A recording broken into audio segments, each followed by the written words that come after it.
Maharashtra live न्यूजमध्ये जे सदरदा आपलं हार्दिक स्वागत आहे. आज आपण ज्या ठिकाणी आहोत तो गोंदिया जिल्ह्यातला एक साधासा गाव कटंगटोला. आज कटंगटोल्यामध्ये आपण ज्यांच्यासोबत चर्चा करणार आहोत. चर्चा असा आहे की एक टीव्ही कलाकार किंवा एक कवी संमेलनमधून इथून कटंगटोल्यामधून कल्याणीजी हे टीव्ही शोमध्ये गेले आहेत. त्यांच्यासोबत आज आपण चर्चा करणार आहोत. मैं पहली बात तो मराठी येते पण थोडंफार मैं आपसे हिंदी में बात करना चाहूँगी। मेरा नाम वैसे कल्याणी डहारे है, पर मैं काव्य पाठ जो है सरिता सरोज के नाम से करती हूँ। ये आप कहाँ अभी जो आपका जो एपिसोड जो रिलीज हुआ ये कहाँ रिलीज हुआ? ये मुंबई में बसेरा स्टूडियो है, वहाँ पर हुआ था। आप कब गए थे? अभी ये जो अभी हाल ही में शूट हुआ है और जो कटंगटोला और गोंदिया के नाम से वायरल हुआ है वीडियो, ये इसकी शूटिंग अभी 11 जुलाई को हुई थी और वो टेलीकास्ट हुआ था 21 जुलाई को। हाँ, इससे पहले भी मेरे 2 एपिसोड के लिए उन्होंने आमंत्रित किया था। आपको ऐसा इस आज के तारीख में जो देखा जाए कवि या कवि कई तो भी कविच हो गए, मतलब कविता कुछ ज़माना ऐसा था कि लोग कविता में इंटरेस्ट थे। आज बोलो बड़े बड़े सॉन्ग बोलो, मगर ऐसा आपको किस मोमेंट से लगा कि आप कविता करना चाहिए? ऐसे कि क्या लगा? जी, इसके लिए मैं हमारा लोधी समाज जो है महारानी अवंतीबाई लोधी जी के, इनके वजह से जो वो प्रोग्राम ऑर्गेनाइज करते थे हर साल 16 अगस्त को उनकी पुण्यतिथि और 20 मार्च को उनका जन्मदिन मनाया जाता था। उस अवसर पे बार बार जाना मुझे आमंत्रित करते थे और सम्मान प्राप्त करते हुए शुरुआती दौर में मुझे संगीत का बहुत शौक़ रहा और इसी संगीत में न जाने में कब कविताएं लिखने लगी। फिर उन्हीं की तरफ से एक कवि सम्मेलन का ऑर्गेनाइज़ हुआ था। वो 2015 की बात थी, जिसमें देश के विभिन्न क्षेत्रों से कवियों को बुलाया गया था और मैं सिर्फ वहाँ सुनने गई थी। तो मुझे ऐसा लगा कि हम तो गाँव के हैं, तो हम तो यहीं हमेशा श्रोता ही बन के रह जाएंगे। कब तलक मतलब यहाँ पर लोगों की कविताएं सुने, कब ऐसा दिन आएगा? ये सिर्फ मन में आया कि मैं भी जाना चाहती हूँ मंच पे। तो मैंने दरअसल पूरे लोधी समाज वाले गोंदिया के जो हैं उनसे कहा कि मैं भी जाना चाहती, तो उन्होंने मुझे अवसर दिया और मैं चली गई उस कवि सम्मेलन में काव्य पाठ करने के लिए। और मैंने वहाँ सरिता शर्मा जी और हासिम भैया की एक कविताएं पढ़ी और उसी से मुझे जुनून आ गया कि ये कविताएं मैं भी लिख सकती हूँ। तो वहीं से शुरुआत हुई और फिर वहाँ पर अभी जो मेरे गुरुजी हैं दिनेश देहाती जी, तिरोड़ी से हैं वो मॉइल अधिकारी भी हैं।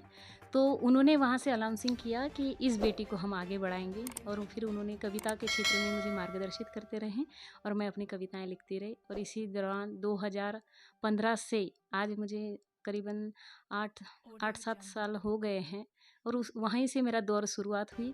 और उन्होंने जो दिनेश देहाती सर जी हैं उन्होंने मुझे उत्साही युवा सम्मान 2015 से भी नवाजा 2015 में।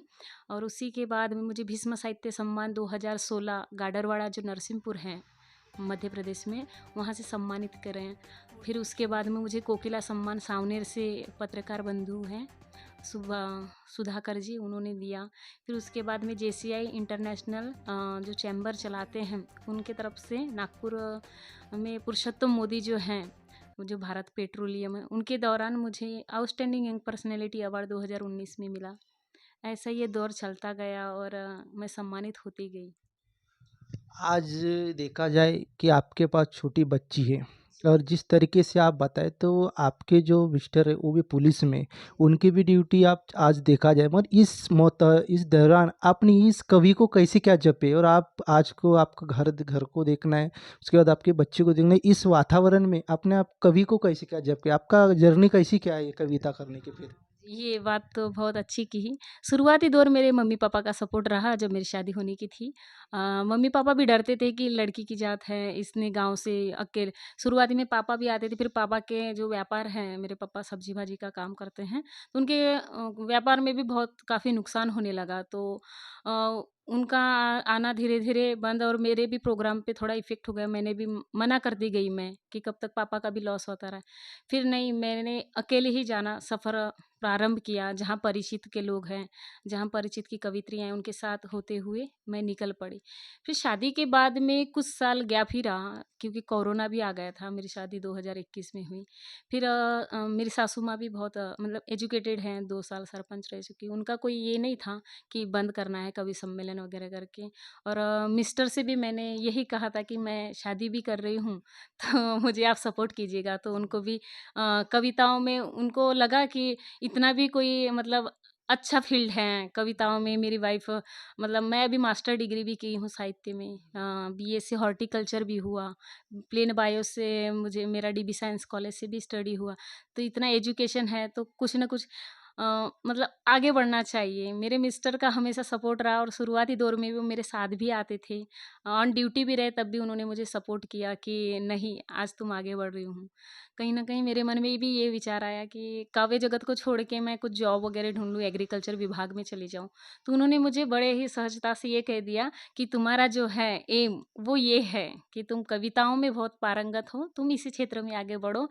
ये जॉब वगैरह तुम्हारे बस की बात नहीं है। और मैंने भी काफ़ी बार एग्ज़ाम दी पर मैं उसमें मतलब सिलेक्ट नहीं हो पाई।